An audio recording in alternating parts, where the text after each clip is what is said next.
नमस्कार सुनीता जी, आपका विश्व साहित्य से नमस्कार। जी आपका विश्व साहित्य सेवा संस्थान सिंगापुर में बहुत बहुत स्वागत है। जी, आप मुझे आपके शुरुआती दिनों के सफर के बारे में जरा बताएं, सुनीता जी। जी, सबसे पहले तो मंच को नमन। और धन्यवाद। ये मेरा सौभाग्य है कि ये मेरा अपना विश्व साहित्य सेवा संस्थान जो है, ये मेरा अपना ही पटल है। और अंतर्राष्ट्रीय स्तर पर हम दोनों ही जुड़े हुए हैं, और मुझे इतना सुंदर आमंत्रण देने के लिए आपका बहुत बहुत आभार। और स्वागत। आज तो बिल्कुल ऐसे कि दो सखियां बैठेंगी जी। और बातें करेंगी, कहीं यादों में जाएंगी और कहीं यादों से वापस आएंगी, तो ये कारवां ऐसे चलेगा हमारा। जी। तो आपकी साहित्यिक यात्रा की शुरुआत कैसे हुई? मैं थोड़ा इस बारे में जानना चाहूंगी। जी। जब भी कोई मुझसे ये प्रश्न करता है तो बड़ा अच्छा लगता है, क्योंकि विगत बड़ी मधुर सी यादें। और बचपन में आप जब पदार्पण कर रहे हो थोड़ी सी युवावस्था में, वहां पर पहुंच जाते हो आप।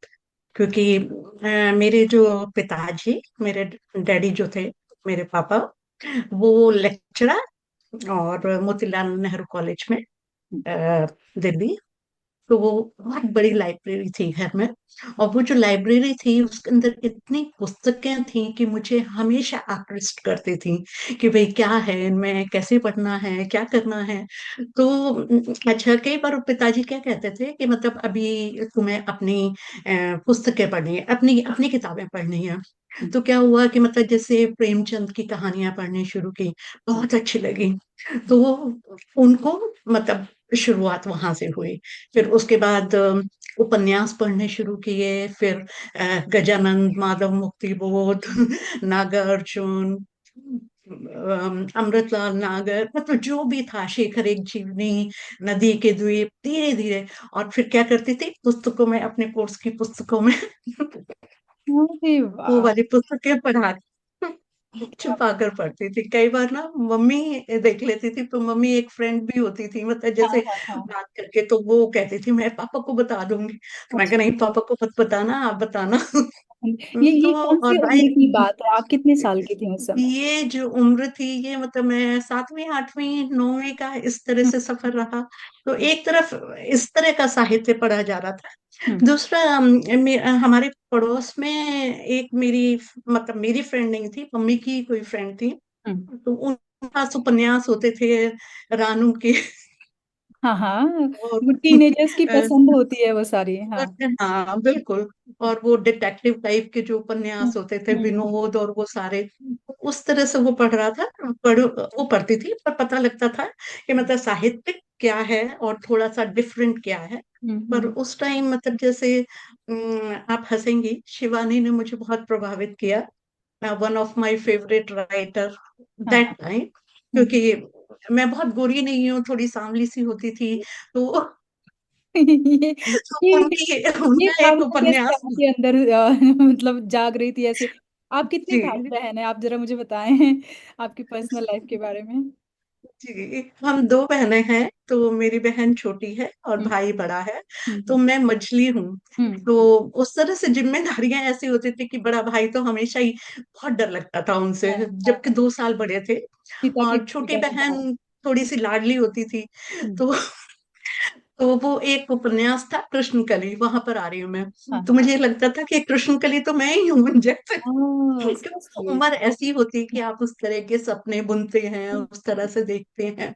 तो मुझे करेले बहुत पसंद थे, मुझे करेले पसंद आने लग गए। मम्मी को कहती थी मुझे करेले बना कर दो। तो हम्म। हाँ, ये था कि मतलब थोड़ा साहित्यिक वातावरण था। तो हम्म। वहीं से एक नींव पड़ी। पर पढ़ने के पश्चात क्या होता था अनुसुईया जी, हमेशा मन में ना एक प्रश्न कौनता था कि क्यों लिखा है, हम्म। कैसे लिखा है, इसको किस तरह से हम और अपने विचार से कैसे लिख सकते जी। हैं। तो वहां से कहीं कोई बीज पड़ा, मुझे नहीं पता। और मुझे तो पता भी नहीं था कि मैं कविताएं लिख रही हूँ, क्या लिख रही हूँ। बस मन के भाव थोड़े से उतारने शुरू कर दिए। हम्म। डायरी लिखती थी, तो डायरीज में ही नोट होते थे, कभी ये नहीं लगता था कि मैं कविता लिख रही हूँ या कुछ कर रही हूँ। जी। तो बाद में वो प्रकाशित हुए। हम्म। मैं गांधारी नहीं, ये मेरी पुस्तक है जो कि पहले प्रकाशित हुई थी। ये और आपने इसमें मेरी कौन सी काफी उम्र में प्रारंभ, लिखी? ये आपने कौन सी उम्र में लिखी ये कौन से, मतलब इसमें जो मेरी रचनाएं हैं ना, वो थी? काफी प्रारंभिक रचनाएं हैं और जी कॉलेज के समय तक की रचनाएं हैं इसके अंदर। मतलब जब आप कॉलेज में पढ़ते हो ना, तो आपको ये लगता है कि आप पूरी दुनिया को परिवर्तित कर बिल्कुल दोगे। और बिल्कुल। इतना अन्याय क्यों हो रहा है और इस हाँ, तरह से क्यों हो हम्म रहा है, हम हम्म। जरूर वो करेंगे कि भाई। होश अ, होता है अंदर। जी। जी। तो इसमें लेकिन मतलब इसका जैसे नाम बड़ा एकलव्य। अनोखा है, इसका नाम बड़ा अनोखा है, मैं गांधारी। और थोड़ा ऊपर नहीं, कर आप पुस्तक को जी, मैं नहीं। गांधारी नहीं। अच्छा। तो तो क्या नाम से जो स्पष्ट हो रहा है मुझे, क्या वही चीज आप बताना चाहती हैं, गांधारी जी, जैसे पट्टी बिल्कुल बांध बिल्कुल अपनी आंखों में? बिल्कुल। जी। क्योंकि अगर समाज में कुरीतियां हैं, समाज में व्याप्त कोई भी चीज है हम्म जो अप्रासंगिक हो चुका है, क्या हम्म आप उसको एक नए ढंग से नहीं देख सकते? और कितनी बुरी बात है अगर आपके पति या नहीं देख पाते तो आप भी अपनी आंखों पर पट्टी बांध लो। हम्म, ये क्या तरीका हुआ? मतलब आप इतना तो कर ही सकते हो कि अपनी पट्टी खोलकर उनकी आंखें बनो, उनको सही राह दिखाओ। ये तो तो है। कहीं ना कहीं मतलब ये जो माइथोलॉजिकल जितने भी करेक्टर्स हैं, हाँ, मुझे कहीं बहुत आकृष्ट करते हैं। और कहीं हाँ, मतलब ये भी मुझे लगता है कि अगर ऐसा नहीं हुआ होता तो कैसा होता। तो जी जी। उस मैं नजरिए से भी कहीं। थोड़ा सा डीप डाइव करना चाहूंगी यहाँ पर कि जी आप पर्टिकुलर किस समाज की किस बुराई के बारे में आप बात कर रही हैं। जैसे आपने कहा कि पति अगर नहीं समझ रहे हैं तो पत्नी को समझाना चाहिए। तो ये जी। पर्टिकुलर किस बुराई के बारे में, मतलब एक घरेलू हिंसा की बात कर रही हैं या बेटियों को आगे बढ़ाने के बारे में बात कर रही हैं? देखिए, जब हम एक मतलब साहित्यकार हैं या हम कहीं कुछ सोच रहे हैं, तो जो भी घटना होती है, हम्म चाहे वो तंदूरी औरत वाली है, चाहे वो कहीं मतलब माइथोलॉजिकल कैरेक्टर से कि मतलब एक बहुत छोटी सी बात मैं कहती हूँ कि मतलब कुंती ने अगर ये कहा कि बांट लो। हम्म हम्म, हम्म तो समाज तो था, और हम्म वो पांच जो हम्म पुत्र थे उनके, क्या वो ये नहीं कह सकते थे कि माँ ये दान में मिली हुई वस्तु नहीं है, हम्म ये हम्म मेरी पत्नी है? हम्म अर्जुन नहीं कह सकता हम्म था, है हम्म ना? तो आप क्यों इतनी आंखें बंद करके कि माँ ने कहा बांट लो? तो हम्म इसमें मेरी एक कविता वज्रपात भी है, हम्म जिसके अंदर उस तरह का कथन कहा गया है कि मैं तो तुम्हारी मतलब भाभी थी, हम्म मैं तुम्हारी मतलब एक की पत्नी थी, पर बांट लो कहते ही मतलब उसका तो अस्तित्व पूरा दांव पर लग गया। हम्म हम्म देखा जाए, हम्म, कुंती ने कहा बांट लो और हम्म, द्रौपदी का अस्तित्व पूरा जी दांव पर लग गया। जी जी तो मतलब समाज में व्याप्त किसी भी तरह की बुराई है, उसको एक दूसरे नजरिए से और सीख भी मिलती है हमको, जी जी। एक सीख भी मिलती है। और चाहे वो भ्रूण हत्या है, चाहे वो बलात्कार है, चाहे वो दहेज के कारण है, या कहीं किसी भी तरह की है, हम्म तो उस तरह की जो मतलब। और मेरी प्रारंभिक रचनाएं जो कि बहुत इनोसेंस वाली हैं, हम्म। बहुत छोटी छोटी क्षणिकाएं, उस तरह की भी रचनाएं हैं जो कि मैंने इसके अंदर। एक दो और मेरी कविता। पहली रचना भी इसके अंदर है। जी जी, जी, बताइए मैं। मैं अगर आप चाहें तो मैं पहली रचना जी बहुत छोटी सी, मतलब उसकी प्रेरणा मुझे कहाँ से मिली मैं बताती हूँ। जी। ऐसे ही स्कूल जा रही थी तो रास्ते में एक भिखारी था, हम्म जो कि बेचारा बहुत फटेहाल और सड़क पर बैठा हुआ, और इतना मतलब मैं लंच बॉक्स था मेरे पास, हम्म उसकी हालत देखकर मुझे इतनी मतलब मैं इतनी द्रवित हो गई कि मुझे ये लगा कि मतलब उसको भोजन दिया जाए। तो मैंने अपना लंच बॉक्स का जितना भी खाना था वो उसको दे दिया। तो ऐसे मतलब कोई भी घटना आपको छू द्रवित कर जाती देती है, प्रभावित कर देती। छू जाती है। तो मैं छोटी सी बहुत छोटी सी कविता है क्षणिका टाइप की, जी वो मैं बताइए। लेना चाहूंगी, मैं पढ़ती हूँ। जो मेरी पहली कविता जो मेरे अंदर से निकली थी, जो स्फुटित हुई थी, प्रस्फुटित हुई थी, वो है आदान प्रदान। हम्म ले लो तुम मेरी खुशियां, हम्म ले लो तुम मेरी खुशियां, दे दो मुझे सिर्फ थोड़ी सी वेदना। ले लो तुम मेरी खुशियां, दे दो मुझे सिर्फ थोड़ी सी वेदना, आखिर किसी दुखियारे के साथ कर सकूं मैं आंसुओं का दृढ़ व्यापार, ताकि किसी दुखियारे के साथ कर सकूं मैं आंसुओं का दृढ़ व्यापार। तो क्या? इतनी छोटी सी 4 पंक्तियों की कविता, और बस मन के यहाँ से सारे मतलब एहसास ये कह पहले सकते हैं करें। आपने कि जो आप महसूस कर रही थी, तो आप उसकी वेदना को समझ पा रहे थे। और कहते हैं जो इंसान किसी जी, और की वेदना को समझ सकता है, वही समाज में परिवर्तन ला सकता है। तो मुझे ऐसा लगता है आगे बहुत अच्छा चलकर कहा आपने। कविताएं जो हैं, उन्होंने जरूर जिन्होंने भी पढ़ा होगा, वो आपकी भावनाओं जी तक पहुंचे होंगे। तो मैं अपने जी। अगले प्रश्न की ओर जाती हूँ कि हिंदी भाषा और साहित्य के प्रचार प्रसार में आपका योगदान हम्म। सराहनीय है। काफी नाम है, हम भी जानते हैं, और साहित्य से जितने भी जुड़े हुए लोग हैं वो सभी जानते हैं। तो विदेश में रहकर हिंदी को बढ़ावा देने में आपको किन चुनौतियों का सामना करना पड़ा? देखिए, जब आप विदेश में रहते हैं जी। तो भाषा को जीवंत रखने के लिए, अपनी संस्कृति को जीवंत जीवंत रखने के लिए जी। आपको बहुत कठिनाई होती है। क्योंकि एक तो आपकी भाषा, क्योंकि मैं जहां पर हूँ, मुझे पता है कि सिंगापुर में फिर भी हिंदी काफी पढ़ाई जाती है और हिंदी का एक माहौल है। पर न्यूजीलैंड और ऑस्ट्रेलिया, तो न्यूजीलैंड में माओरी और इंग्लिश है। और माओरी भी इतनी नहीं है, पर इंग्लिश उनकी। तो सबसे पहले जो न्यूजीलैंड से मेरे जुड़े हुए मित्र आगे सुनेंगे, उनके लिए मैं क्योरा कहना चाहूंगी, और क्योरा का मतलब नमस्कार। तो अब फिर मैं दोबारा जी, अब मैं दोबारा फिर आती हूँ उसी प्रश्न पर। तो क्या है कि जब मैं आई थी न्यूजीलैंड, तो मुझे हिंदी सुनने के लिए मुझे दूतावास या कहीं पर फोन करना पड़ता था, या मैं घर फोन करती थी ताकि मैं हिंदी सुन सकूं। वहां पर बिल्कुल हिंदी का माहौल नहीं था। तो अब आप देखिए, तो कितनी मतलब, और दूसरी तरफ से ये भी चिंता होती थी अपने बच्चों की और आने वाली पीढ़ी की, दोनों की, कि मतलब कहीं ये अपनी भाषा ना भूल जाएं, कहीं अपनी संस्कृति ना भूल जाएं। जी। जी। तो इसलिए क्या है कि बहुत सारे मतलब कोशिश किया मैंने, क्योंकि मैं यहाँ पर टीचर हूँ। तो सबसे पहले जो तो किस किस वर्ष बच्चे में आप आते थे न्यूजीलैंड पहुंची थी? न्यूजीलैंड में 2001 में। अच्छा, तो 2001 अब में हिंदी का ये जी स्टेटस था वहां पर कि कोई जी भी हिंदी बोलता ही नहीं था। जी, बहुत कम लोग थे।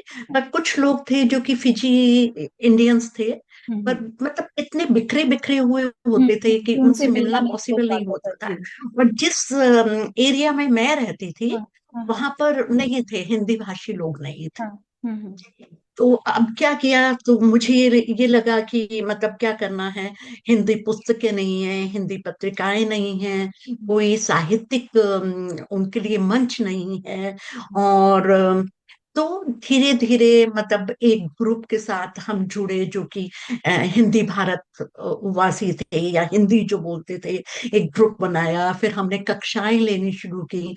फिर मतलब डिजिटल प्लेटफॉर्म, पत्र पत्रिकाएं, और जो वहाँ की आने वाली धरोहर थी।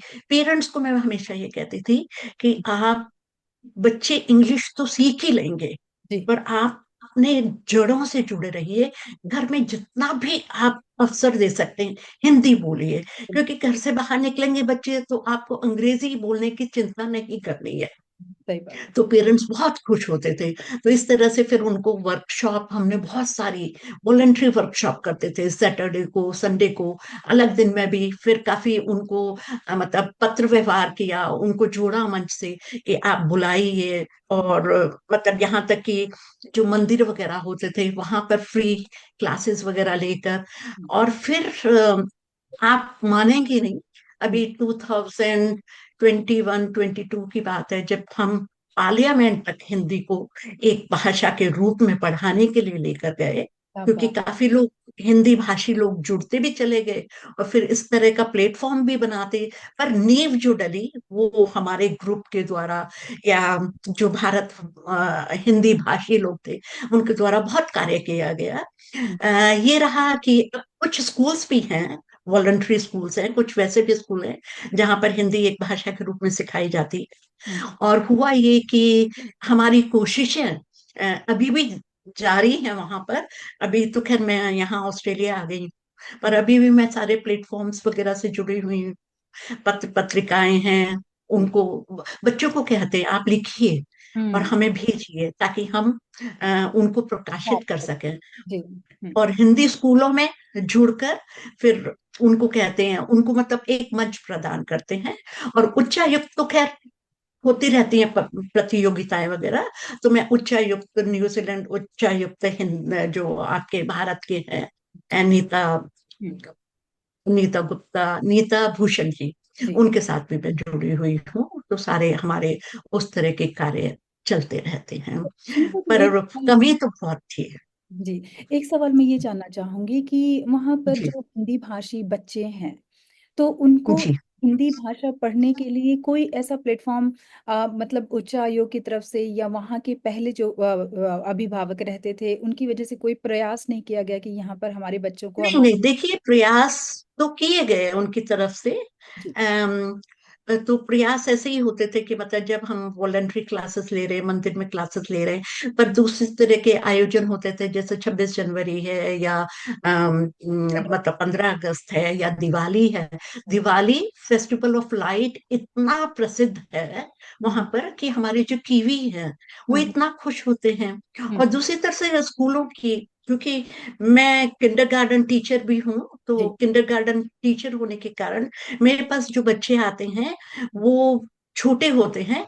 पर हम सभी बच्चों को हम्म। मतलब क्या करते हैं कि इंग्लिश से हिंदी में अनुवाद कर दिया गानों का, हम्म। माओरी से हिंदी में अनुवाद कर दिया।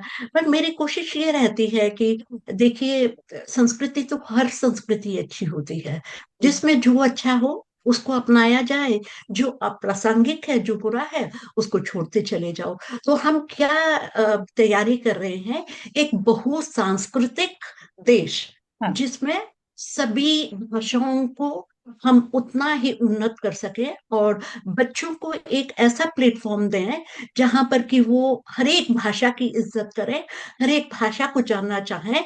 और हमारे जो मतलब ईद है, हमारी जो दिवाली है, या हमारे जो भी त्योहार हैं, चाहे वो सांस्कृतिक त्योहार हैं, चाहे दूसरे त्योहार हैं, और यहाँ की जो माता की है, या जो चाइनीज निहाओ, हम्म। जो उनके फंक्शंस हैं, उनको उतने ही महत्वपूर्ण कर कर मनाएं, ताकि वो हमारी संस्कृति को अपनाएं। अगर हम उनकी तरफ देखेंगे तो वो हमारी तरफ देखेंगे, और जब हमारी तरफ देखेंगे तो एक बहुसांस्कृतिक देश बनेगा, और जिसके अंदर सभी धर्मों का, सभी सांस्कृतिक चीजों का एक समन्वय होएगा, और उसका एक व्यापक दृष्टिकोण होगा। और हिंदी से ज्यादा लोग जुड़ेंगे, क्योंकि संस्कृति हमारी इतनी अच्छी है, भाषा इतनी अच्छी है, उसको हम वैज्ञानिक तरीके से सिखाने की कोशिश करते हैं, तो बच्चों को समझ भी आती है। तो मेरा दृष्टिकोण थोड़ा संकीर्ण होकर थोड़ा सा बहुव्यापी है, जिसको कि मैं एक सेतु की तरह लेती हूँ कि हम कैसे आदान प्रदान कर सकते हैं। हम आदान करेंगे, आपका। प्रदान करेंगे, प्रदान करेंगे तो आदान करेंगे, और उससे क्या होगा, एक टॉलरेंस जो है हर एक चीज के लिए, वो बढ़ेगी। और जब बहुसांस्कृतिक होंगे, सभी धर्मों को, सभी भाषाओं का आदर करेंगे, तो क्यों नहीं, हमारी भाषा तो अपने आप आगे बढ़ेगी। पर उसमें भी हिंदी को जोड़ने का जो मेरा कार्य है, वो कहीं कुछ और ज्यादा रहता है।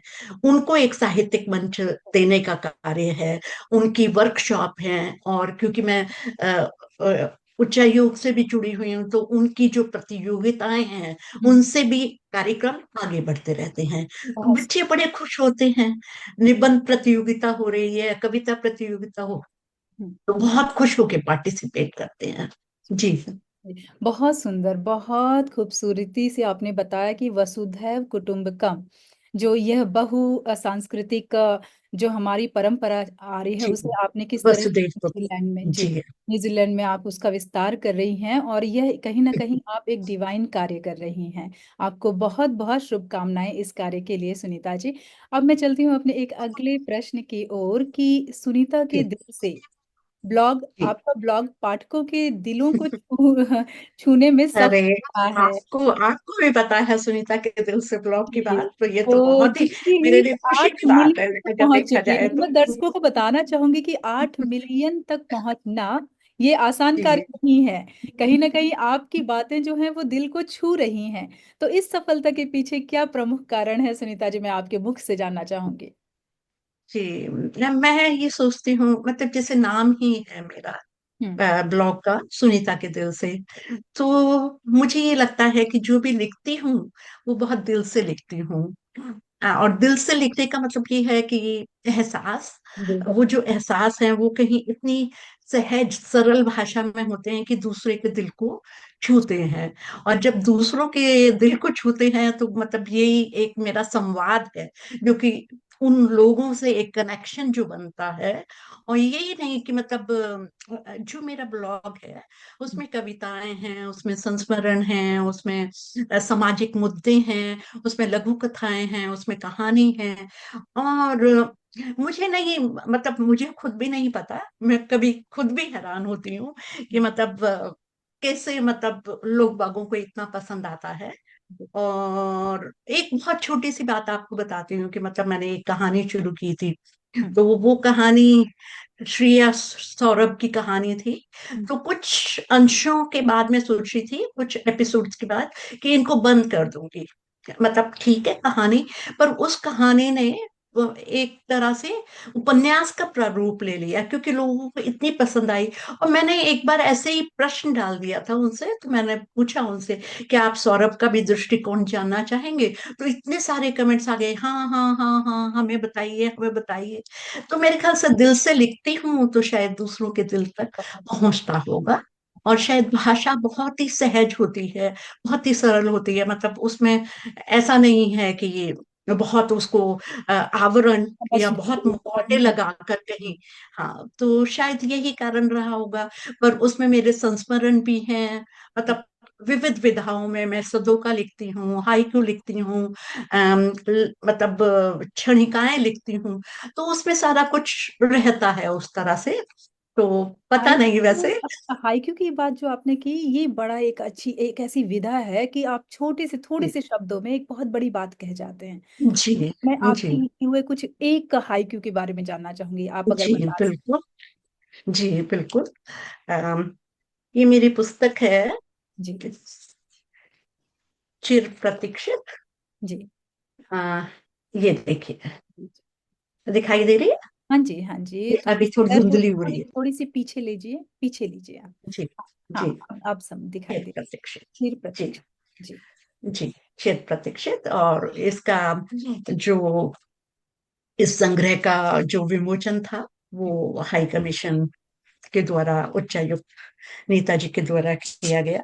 जी। और इसमें आप पहला ही जो है हाइक्यू। वो, आपको पता है कि हाइकू 5 7 5 ये वर्ण है। और उसमें जो आधा वर्ण है वो काउंट नहीं किया जाता, उसकी गणना नहीं की जाती। इश्क क्या किया, इश्क क्या किया, आंखों से पन्नों तक उतर आया। बहुत। इश्क क्या किया, आंखों से पर- पन्नों तक उतर आया। वाह। पर अगर आप कहेंगे तो मैं कुछ और हाइकू भी ले सकती हूँ। ये आपके बहुत अम, से हाइक्यू हम जानना चाहेंगे, बताइए। जी। तो हाइकू जो है वो नॉर्मली 5 7 5 वर्ण होते हैं उसके अंदर। और जो आधा जो अक्षर होता है वो उसमें काउंट नहीं होता। जी। तो मैं अभी हाइकू अपने निकाल लेती हूँ और आपको जरूर, हाइकू तो मेरे मतलब मुझे बहुत अच्छे लगते हैं। जी जी जी, मुझे भी बहुत पसंद है, और जी सिंगापुर में कुछ ही लोग हैं जो हाइकू लिखते हैं। तो उनके जी हाइकू पढ़ करके बड़ा अच्छा लगता है कि इतनी छोटी सी लाइन में उन्होंने इतनी गूढ़ बात कह दी कि जिसको मतलब आप सुनकर आप उतनी डेप्थ तक पहुंच जाते हैं कि क्या कहा गया है। जी जी। अम, बस अभी मैं कोशिश कर रही हूँ कि जितनी जल्दी निकल आए जी। उतनी जल्दी मैं आपको पढ़कर सुनाऊंगी। स्वागत है आपका। जी। प्रेम में हम्म। इश्क, प्रेम में विरह, ज्यों शाश्वत श्वेत सा सत्य। तो पहली लाइन है इश्क प्रेम में, तो 5 हो गए। विरह, ज्यों शाश्वत, तो इसमें आधा जो है ज्यों वो नहीं माना जाएगा। और शाश्वत में मतलब आपकी गणना करेंगे तो इश्क प्रेम में विरह, ज्यों शाश्वत श्वेत सा सत्य। तो देखिए देखा जाए तो विरह जो है वो आपका प्रेम प्रधान होता है। प्रधान जी। होगा। जी। मीलों दूर हूँ, मीलों दूर हूँ, रूहे इश्क इत्र ज्यों, महकूं यूं मैं। मीलों दूर हूँ, रूहे इश्क इत्र ज्यों, हम्म। महकूं यूं मैं। एक बहुत अच्छा है, उसको मैं आपको सुनाती हूँ। जी। आंख बंद भी नहीं, मतलब आंख बंद भी, ये पहली पंक्ति है। नहीं, आ गए कब्र खोदने वाले, ये तीसरी पंक्ति है, खोदने वाले। आंख बंद भी नहीं, नहीं आ गए कब्र आ खोद। गए कब्र खोदने वाले। बहुत बड़ी बात कह दी आपने इन दो लाइनों में। जी। पांच, पांच, सात, पांच, हम्म। तो 27 वर्ण है कहने को, और हम्म। 3 पंक्तियां हैं। पहले में 5 वर्ण, दूसरे में 7 वर्ण, और तीसरे में फिर 5 वर्ण। और पर आंख बंद भी नहीं, आ गए कब्र खोदने। खोदने वाले। जी। जी। बहुत जी। सुंदर, बहुत खूबसूरत ये तो जो कुछ आपने एक शब्द कवि। आपने सुनाए। और ये सचमुच में एक बहुत अच्छी विधा है, और इसमें लिखना एक कला है। अब वर्णों को समझना और सही वर्ण को वहां पर लगाना, ये एक बहुत बड़ी। जी। जी। एक्चुअली आजकल मुझे ये लगता है कि समय की कमी है लोगों के पास, तो लोग बाग सोचते हैं कि मतलब लंबी लंबी कहानियां नहीं पढ़ना चाहते, बहुत ज्यादा डीप में नहीं जाना चाहते, तो कहीं उनको लगता है लघु कथा है या हाइकूज है, सदोका है। तो इस तरह की विधाओं का प्रचलन, या एक दो लाइनर, हम्म। मतलब जो क्षणिकाएं, जिनको हम कहते हैं क्षणिकाएं, तो उस तरह का प्रचलन आजकल काफी हो रहा है। पर ऐसा नहीं है कि ये नई विधा है। हम्म। मतलब ये जो हाइकू वगैरह है, देखा जाए तो मुक्ति बोध वगैरह ने इनका प्रयोग किया है, और वहां से चला आ रहा है। पर ये है कि अब थोड़ा सा ज्यादा प्रसिद्ध हो गए हैं, तो लोग बागों का रुझान, कवियों का रुझान, काव्य प्रेमियों का रुझान इस ओर काफी बढ़ रहा है। और मुझे दूसरा ये लगता है कि नए प्रयोग, नव प्रयोग क्यों ना किए जाएं, जी है जी, ना? बिल्कुल। तो अब जैसे इस तरह से। दोहे भी होते थे, तो दोहे अभी भी लिखे जाते हैं। छंद जी बिल्कुल। दोहे और हैं, तो उनका दोहों भी का यही होता प्रचलन बहुत है, बहुत है। है। बहुत। दोहे बहुत अच्छे अच्छे लिखे जा रहे हैं। और वो भी दोहे भी देखा जाए तो एक तरह से मतलब जैसे 11 13 11 13 13 11, मतलब रोला हम्म। और हम्म। दोहा। तो मतलब वही चीजें हैं, इसमें और कम वर्ण हो जाते हैं उसके अंदर भी, और फिर दोनों को मिला लो, फिर छप्पे हो गया, और उस तरह से। तो हमारी विधाएं तो वैसे ही बहुत बिल्कुल। एडवांस में, ये एक तरह बहुत के कब से अलंकार चली आ हैं रही। जिनमें अलंकार का इस्तेमाल किया जाता है, जी। समास का जी। इस्तेमाल जी। किया जाता है, व्याकरण है एक तरह की। और ये जी भाषा को बिल्कुल। बहुत ही खूबसूरत बनाती है। और जी ये बिल्कुल, बिल्कुल कवियों सही की बात है। स्पेशलाइजेशन है, कवियों की विशेषता है कि वो इन विधाओं में जी। लिखते हैं और लोगों के दिल में जी वास करते हैं। बिल्कुल सही बात है, बिल्कुल सही बात है। जी। तो ये मैं। सारी शैलियों का आप इस्तेमाल करती हैं अपनी कविताओं में? ये सभी विधाओं का इस्तेमाल करती हैं आप? जी। जी।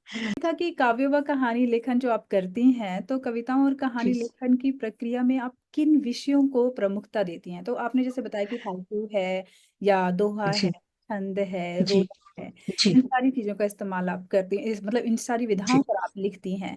तो आपकी जी। क्या इनके अलावा कोई और ऐसी विशेष शैली है जो आपको अन्य रचनाकारों से अलग बनाती हैं? ऐसा मन में कभी विचार आया कि मैं कुछ अलग लिखती हूँ? नहीं, ऐसा तो नहीं है कि मैं कुछ अलग लिखती हूँ।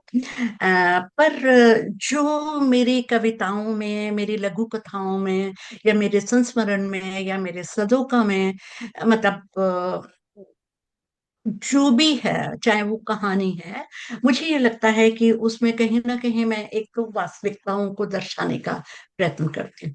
जी। समाज की कोई विद्रूपता है, या समाज पर कहीं प्रहार करना है, तो मैं नहीं चौक, मतलब मेरा कर्तव्य है कि मैं करूं।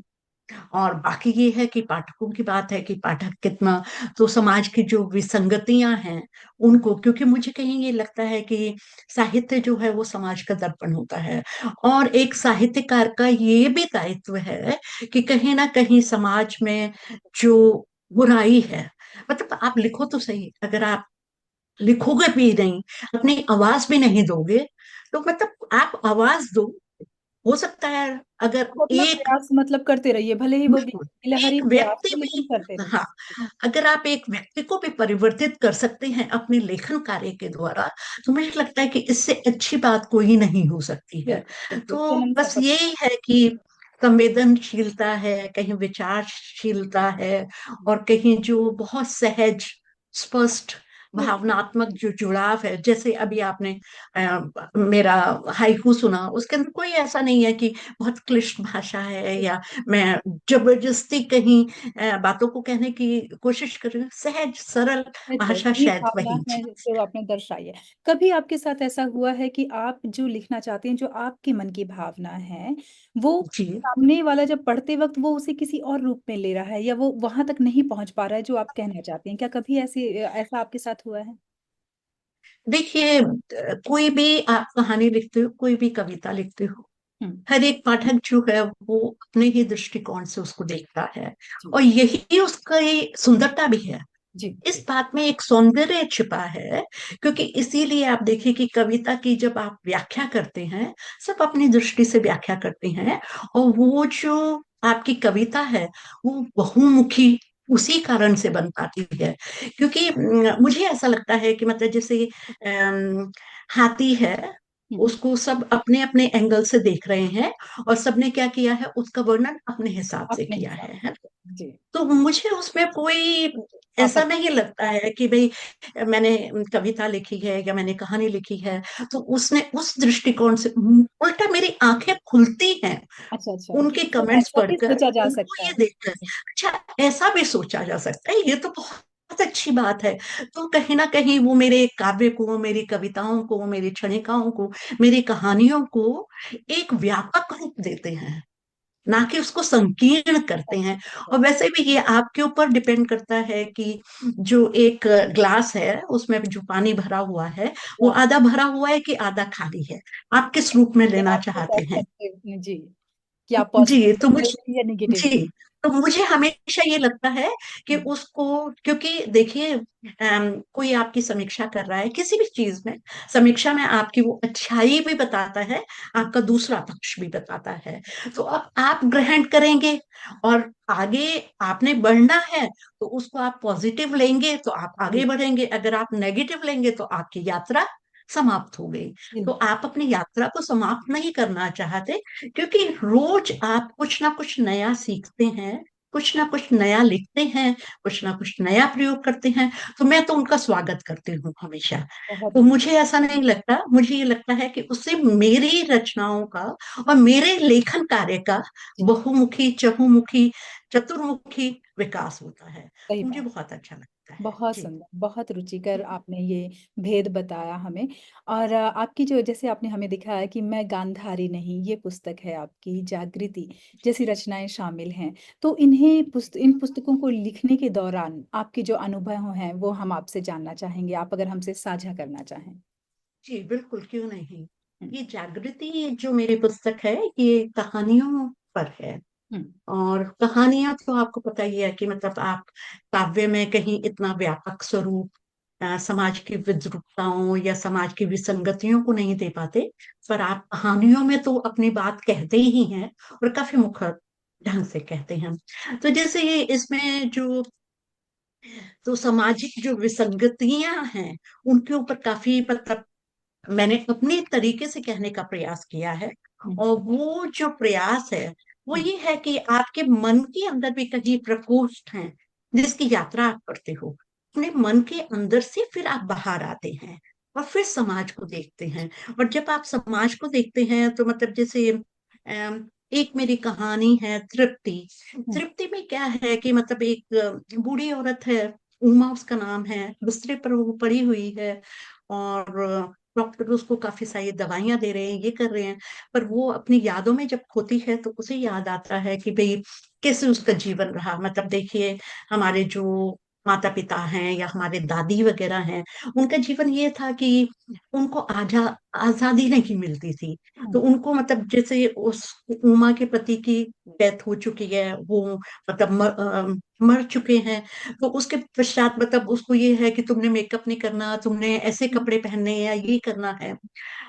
तो वो उन सारी चीजों से उसको ये लगता है कि मैंने तो कभी नारी जीवन जिया ही नहीं, ऐसा ना हो कि भगवान मुझे, क्योंकि तूने अपना जीवन नहीं जिया, तो मुझे पृथ्वी पर दोबारा भेज दे।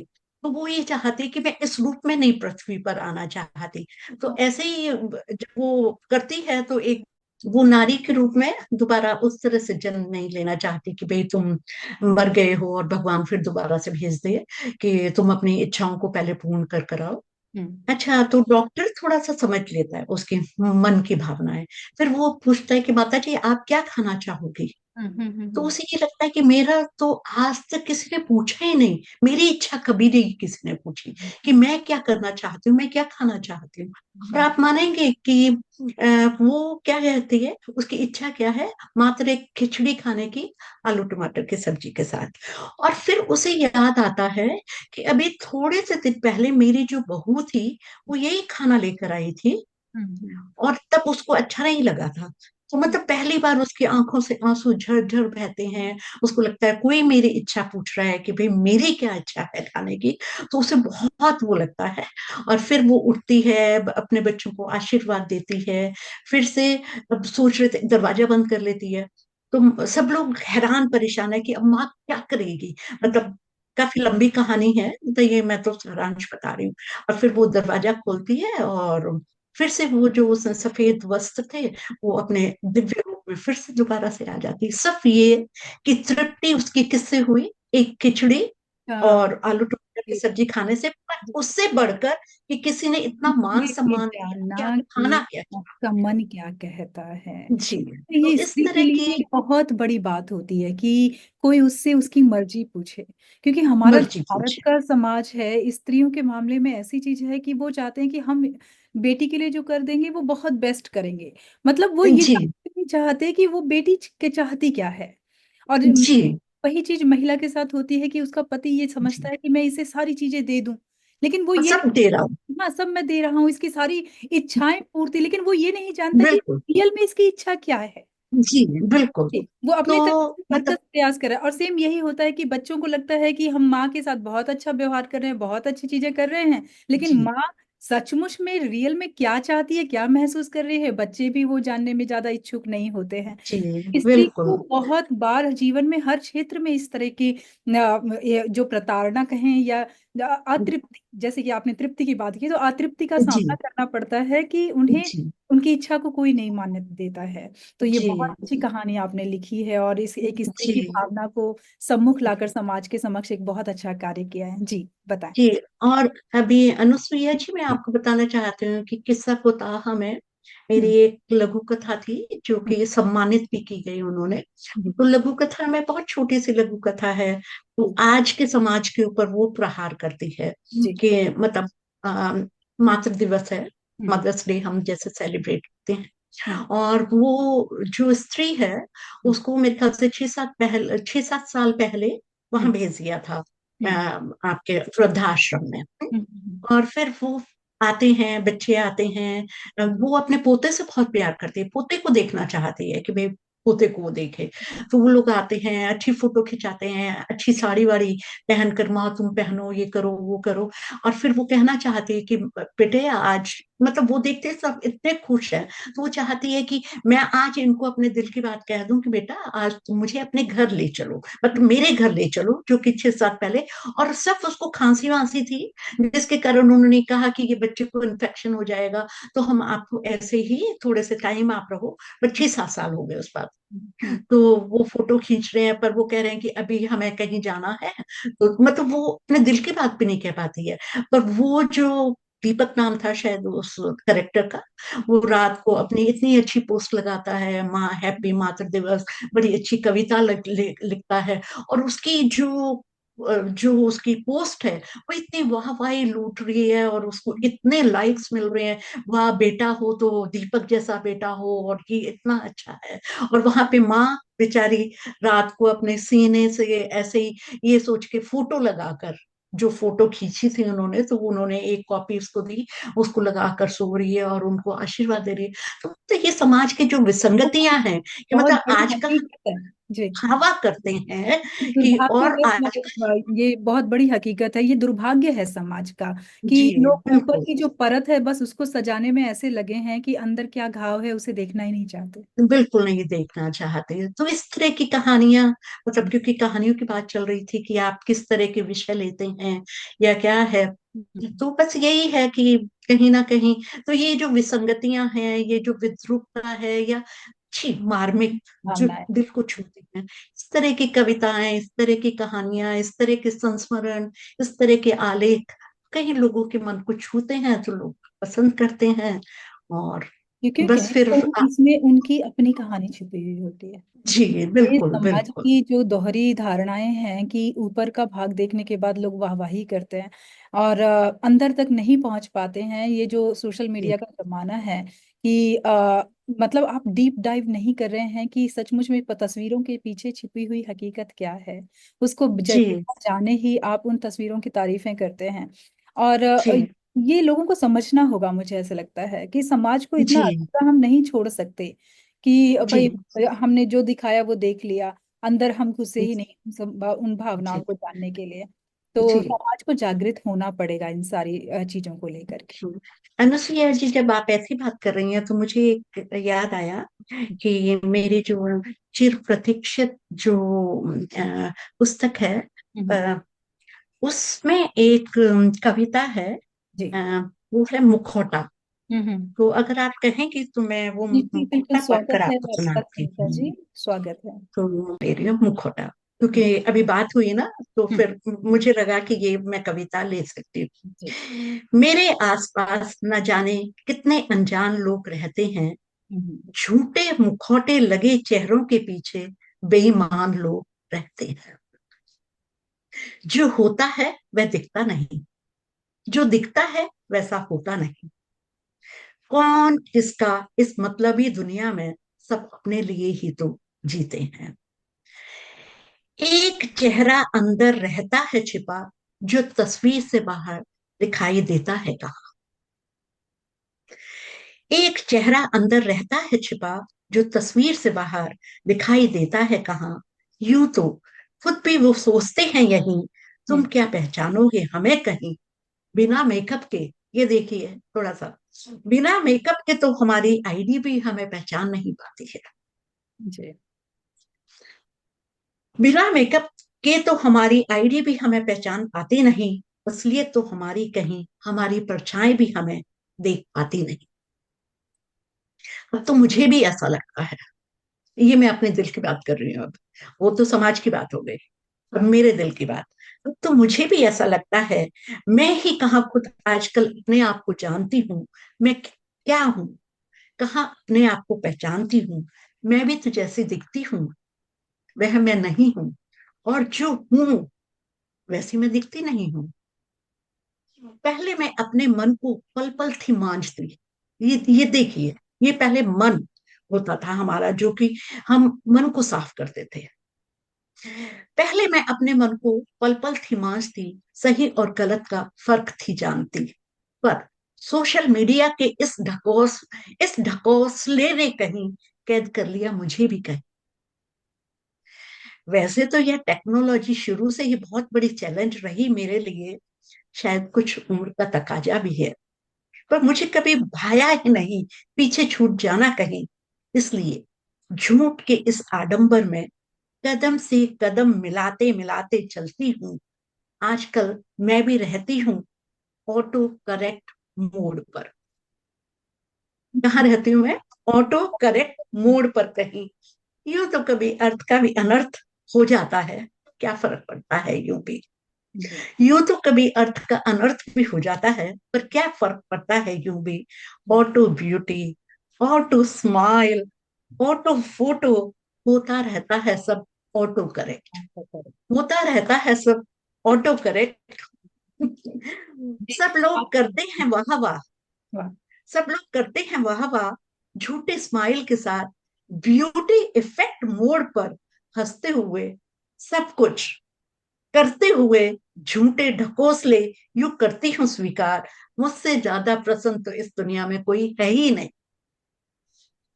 पर कहीं, पर कहीं एक चीत्कार अभी भी अपने अंदर सुनती हूँ कहीं। लगता है बंद दीवारों में कैद यही एक आत्मा, एक आत्मा जो है चाहती इन शरीर आडंबरों से आजादी। अब शरीर नहीं, क्योंकि मन की पहले मन समझते थे। इस मुखौटों की दुनिया में यूं ही झूठा अभिनय करते करते कहीं उठने लगता है मेरा दम कहीं। प्रश्न करती हूँ अपने आप से, अपनी आत्मा से, प्रश्न करती है आत्मा मुझसे भी मेरी, वास्तविकता की धूल से ही तुम अपने आप को ढके यूं तुम जा रही हो और ढके जा रही हो। मुखौटों की इस दुनिया में अभिनय करते करते क्या थकते नहीं? ही नहीं हो। जी। क्यों इतने नकली झूठी बनती जा रही हो कि अपनी पहचान भी खोई जा रही हो? क्यों इतनी झूठी व नकली बनती जा रही हो कि अपनी पहचान भी खोई जा रही हो? चाहती हूं अब इसलिए, क्या चाहती हूँ? अब ये सुनिए क्या चाहती हूँ, कि इससे पहले कहीं मेरी आईडी भी मुझसे पहचान जाने से मुकर जाए, कोई आए मुझे पुकारे, कोई तो मुझे इस तिलस्म से जगाए, कोई तो मुझे इस तिलिस्म से जगाए, इस नींद से जगाए। कहीं ऐसा ना हो, कहीं ऐसा ना हो एक दिन मैं उठूं हम्म। और खुद से खुद ही मुकर जाऊं। कहीं ऐसा ना हो कि एक दिन मैं उठूं और खुद खुद से ही कहीं मैं मुकर जाऊं। काश उससे पहले, काश उससे पहले मुझे इस त्राण से मुक्ति दिलाओ, मुझे मुखौटों की इस दुनिया से, घर से बेघर होने से बचाओ, मुझे इस मुखौटों की दुनिया में घर से बेघर होने से बचाओ, घर से बेघर होने से बचाओ। वाह वाह, बहुत खूबसूरत। आपकी इस कविता को सुनकर हाल ही में मैंने एक शेर सुना था, तो वो ऐसा था कि आईना बेचता था तो कोई पूछता न था, जब क्या बात आईना है, बेचता था तो कोई पूछता न था, जब से मुखौटे बेचना शुरू किया है कि धंधा चमक गया है। क्या बात है, बहुत सुंदर, तो बहुत सुंदर। ये आपकी पूरी जो कविता थी बहुत खूबसूरत थी, और ये समाज की ढकोसली जो बनाई हुई तस्वीर है उसको इस तरह से दिखाया, इस तरह से छवि पेश की कि सब कुछ समक्ष आ गया, आंखों के समक्ष सब कुछ जाहिर हो गया, और लोगों के मन तक, चीरती हुई मन तक पहुंच गई ये कविता, कि सचमुच में दुनिया की ये जो बनावटी कला है इसे कहीं ना कहीं बंद करना होगा। जी। जी, बहुत बहुत आभार अनुसुईया जी। जी। हाँ जी, बहुत मार्मिक भावना आपने व्यक्त की, और इसे मेरा मन द्रवित हो गया ये सुनकर। और अब मैं लेकिन अपने आगे प्रश्न की ओर प्रस्थान करती हूँ जी। कि महिला जी। सशक्तिकरण, अभी तक मैंने आपकी जितनी भी कविताएं सुनी हैं ज्यादा से ज्यादा जी। मानव या अब महिलाओं के ऊपर आपने काफी अच्छा लिखा है और उनकी जी। मार्मिक भावनाओं को प्रस्तुत किया है। तो आप जी। हिंदी साहित्य के साथ साथ महिला सशक्तिकरण के क्षेत्र में भी सक्रिय हैं, जैसे 8 मार्च को अभी महिला दिवस आने वाला है। जी। तो आपके जी। अनुसार साहित्य महिलाओं को सशक्त करने में किस प्रकार सहायक हो सकता है? तो मैं आपके विचार जानना चाहूंगी डॉक्टर सुनीता जी। जी, देखिए ये अभी मैंने आपको बताया था कि हम खुद ही देखते हैं कि ग्लास आधा भरा है कि ग्लास आधा खाली है। और जब आप पॉजिटिव होते हो और आप पॉजिटिविटी चारों तरफ फैलाते हैं, जी। तो कहीं ना कहीं क्योंकि मेरी जो कविताएं हैं, मेरी जो कहानियां हैं, उनमें कहीं ना कहीं महिला सशक्तिकरण का एक आवाज मुखर रहती ही है। जी। क्योंकि महिलाओं की जो भावनाएं हैं, उनकी जो संघर्ष हैं, उनकी जो उपलब्धियां हैं, जी। उनको कहीं ना कहीं दर्शाने का मेरा प्रयास रहता है। तो मुझे ये लगता है कि देखिए, सीता का त्याग बहुत महान है, सीता बहुत महान है ना? अच्छे आदर्श के रूप में हम उन्हें लेते हैं, है ना? तो जितने भी हमारे जो करेक्टर्स हैं, जो हमारे पौराणिक हैं, उनको हम देखते हैं। पर ये है कि आज के संदर्भ में वो कितना प्रासंगिक है और कितना सही है।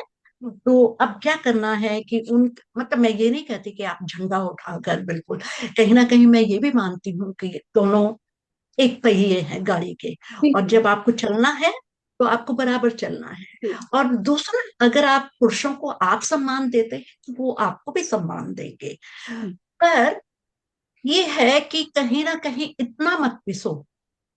मेरा कहने का मतलब ये है कि कहीं ना कहीं इतना मत पिसो कि आपकी अपनी ही आवाज कहीं दब कर रह जाए। अब और वो किसको करना पड़ेगा? आपको स्वयं करना पड़ेगा, है ना? तो आप जब स्वयं करेंगे तभी कोई आपके साथ रहेगा, तभी कोई आपके साथ बढ़ेगा। पर अगर आप खुद ही अपनी आवाज को घोट रहे हैं, आप ही घुटी घुटी सी चीख के साथ जी रहे हैं, तो उस जीवन का कोई फायदा नहीं है। बिल्कुल। तो मतलब, पर आप स्वावलंबी हैं, इसका मतलब ये नहीं है कि, मतलब, क्योंकि आजकल क्या हो रहा है, कहीं ना कहीं अधिकारों के नाम पर हनन भी हो रहा है। जी पुरुषों का भी हनन हो रहा है, जी जी जी। स्त्रियों का भी हनन हो बिल्कुल रहा है। बिल्कुल बिल्कुल। तो कहीं ना कहीं उन दोनों चीजों को, दो पहिए हैं, अगर आपने गाड़ी चलानी है जीवन की, उन पहियों को कहीं बराबर आना पड़ेगा। बिल्कुल। अगर बहुत ऊपर नीचे रहेंगे तो हाँ, आप शिव यात्रा शक्ति नहीं कर प्रकृति के दो सकते, ऐसे आप रूप बढ़ हैं ही नहीं कि जब सकते। जब तक वो जी, बैलेंस नहीं होंगे, जब तक संतुलित नहीं होंगे दोनों, तो वो जी, एक तरह से मतलब वो चल ही नहीं सकते एक तरह जी। से। हाँ। तो ये है कि मतलब महिलाओं को उनके अधिकारों के प्रति खुद जागरूक होना होगा, जागरूकता। अपनी आवाज कहीं ना कहीं खुद। क्योंकि वैसे यही है ना कि God help those who help themselves.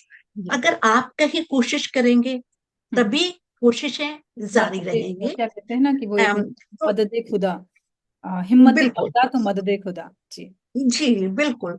और दूसरी बात यह है कि मैं ये सोचती हूँ कि जो नारी की कमजोरी है, कमजोरी मतलब उसका हृदय है, यस। जल्दी द्रवित हो जाता है, उसके अपने गुण हैं, क्योंकि वो प्रकृति बिल्कुल है ना? बिल्कुल लचीली तो है। प्रकृति है, हम्म, पृथ्वी है, सब कुछ सहन करती है, सब कुछ है। पर उसकी कमजोरी उसकी ताकत भी है। बिल्कुल बिल्कुल। तो उसकी कमजोरी उसकी ताकत है, और उस ताकत को हम्म, उसने हमेशा जीवंत रखना है और उसको आगे बढ़ाना है। अगर आप कहें तो मैं एक और कविता इसी तरह की ले सकती हूँ, मैं पढ़ सकती स्वागत है। हूँ। स्वागत। ये अनछुए स्पर्श से है। क्या बात है। जी, तो अनछुए आपकी स्पर्श ये मेरे। पुस्तकों के जो कवर पेज हैं ये बड़े दिलचस्प हैं। जी, मैं एक चीज, थैंक यू सो मच, मैं एक चीज बताना भूल गई। ये जो चिर प्रतीक्षित है, ये मेरी यूनिसेफ को जितना भी इसकी राशि होगी, वो हम्म, सारा यूनिसेफ को जाएगा, बच्चों के लिए। मतलब मैं जागृत, मतलब वो मैं दान देना चाहती हूँ, और दिया भी है मैंने। और ये मेरा जो प्रयास है ये जारी रहेगा। तो कहीं ना कहीं, मतलब ये नहीं है, अपने लिए तो सब जीते हैं, बिल्कुल बिल्कुल। अगर मजा तब है जब दूसरों जब के आप लिए दूसरों भी के साथ आप कुछ भी- कर सके। तो वो चिर प्रतीक्षित जो है, उसकी जितनी भी धनराशि है वो यूनिसेफ के लिए जाएगी। और फिर मैं आ रही हूँ अनछुए स्पर्श। इसमें मेरी एक रचना है हम्म, जिसको कि मेरी कमजोरी। हम्म, तो नारी को कमजोर माना जाता है, पर नारी कमजोर नहीं है। नारी की जो शक्ति है वो हम्म, कहीं ना कहीं उसकी कमजोरी में छिपी हुई है। बिल्कुल तो वो बिल्कुल। मैं बताती हूँ कि कैसे उसका उसकी शक्ति। लचीलापन, उसका सॉफ्टनेस, उसकी जो काइंडनेस जी, है, यही उनकी मतलब ताकत है, और जिसे लोग कमजोरी समझ बैठते हैं। जी, जी। पर वो कमजोर नहीं है। कमजोरी नहीं होती। नारी ही तो देखो, दुर्गा है। नारी ही, मतलब ताकत नारी के नारी अंदर ही कितना है जब वो प्रकृति, अपने उस प्रकृति पर भी आ एक जाती है। नारी। जी जी। जी, वही शक्ति प्रदान करती है, और वही शक्ति में होती है कि हर तरह के गम से वो निकलने में, बाहर निकलने में सक्षम होती है। जी, बिल्कुल। मेरी कमजोरी ही मेरी सबसे बड़ी ताकत है। ताकत है। सब स्त्रियों की आवाज है, मेरी अपनी आवाज नहीं है, ये सब स्त्रियों की आवाज है। मेरी कमजोरी ही मेरी सबसे बड़ी ताकत है, इसीलिए भावनाओं में डूबकर एहसास लिखती हूँ। मेरी कमजोरी ही मेरी सबसे बड़ी ताकत है, इसीलिए भावनाओं में डूबकर एहसास लिखती हूँ। अभी भी जरूरतों और मशीनों के इस संसार में कल्पना और ख्वाब लिखती हूँ। अभी भी जरूरतों और मशीनों के इस संसार में कल्पना और ख्वाब लिखती हूँ। तो कहीं मिजाज ए इश्क में बिछुड़न की जगह मोहब्बत का पैगाम लिखती हूँ। जी। तो कहीं मिजाज ए इश्क में बिछुड़न की जगह मोहब्बत का पैगाम लिखती हूँ। शमशान की बुझी राख में भी मैं वीणा की मधुर झनकार लिखती हूँ। वाह, बहुत सुंदर। शमशान की बुझी राख में भी मैं वीणा की मधुर झनकार लिखती हूँ। मेरी कमजोरी ही मेरी सबसे बड़ी ताकत है, इसीलिए नफरतों के इस शहर में इसीलिए नफरतों के इस शहर में मैं अभी भी करुणा, करुणा। त्याग, हाँ। मानवता के प्रति सच्ची आस्था और विश्वास लिखती हूँ। इसीलिए नफरतों के इस शहर में मैं अभी भी करुणा, त्याग, मानवता के प्रति सच्ची आस्था और विश्वास लिखती हूँ। मेरी कमजोरी ही मेरी सबसे बड़ी ताकत है।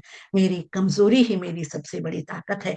और इससे बड़ा नारी सशक्तिकरण का कोई मतलब उदाहरण नहीं हो सकता। उदाहरण बहुत सारे हो सकते हैं, पर ये जो कविता कह जाती है, जी जी ऐसे जी, ही दिल से बहुत दिल की बहुत बात सुंदर, निकल बहुत जाती है। सुंदर, बहुत सुंदर कहा। डॉक्टर सुनीता जी, आपके विचार सुन करके मतलब मैं खुद ऐसा महसूस कर रही हूँ कि आपने जो छोटी छोटी बातों को पकड़ा है, नारी हो चाहे प्रकृति हो उनके बारे में, और कमजोरियों को किस तरह से स्ट्रेंथ बनाया है, ताकत बनाई है आपने अपनी कविता के माध्यम से, वो बहुत बहुत मीन्स उनकी जितनी भी तारीफ की जाए उतने कम है। बहुत खूबसूरत सुंदर रचना रही आपकी।